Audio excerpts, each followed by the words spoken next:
In the hours and days that followed the crash of Air India Flight 171 last Thursday, a flurry of aviation experts, both Indian and international, rushed to say pilot error, making it one of the dominant themes in the public mind.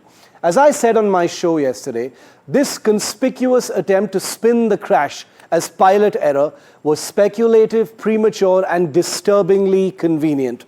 But now, as the dust settles, or starts to settle, something extraordinary has happened. Expert opinion has quietly, decisively settled on something far worse and something that almost everyone missed.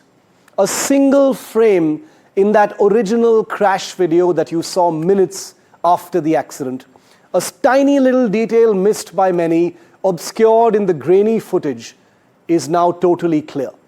During those 32 seconds that Flight AI 171 spent in the air, it deployed its RAT.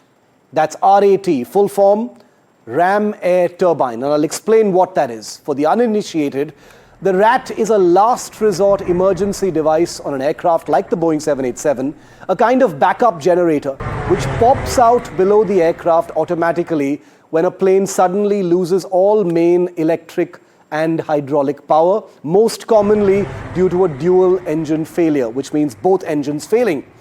It uses the force of the air rushing past the aircraft to power critical systems just long enough for the pilots to try and save the aircraft. It's like a little propeller if you look at the pictures on your screen. Well, in modern aviation, a dual engine failure is vanishingly rare. It's one of the most extreme and least expected emergencies in a twin engine jet. In a flight that has just taken off with the power of those very same engines, it is even more rare. And yet, here it is on video.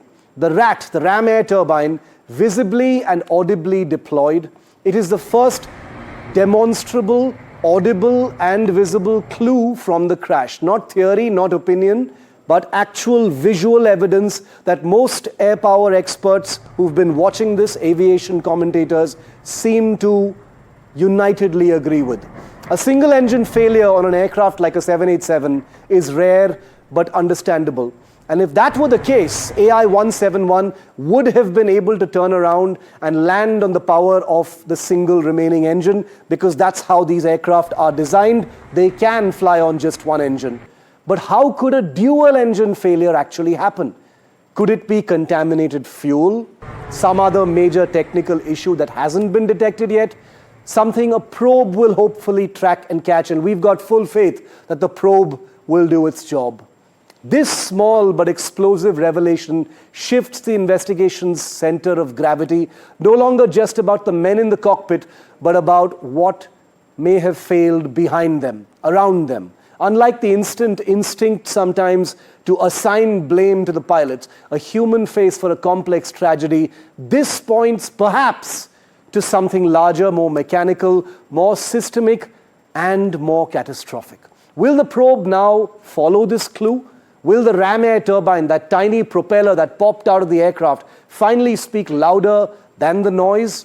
That, for now, remains to be seen.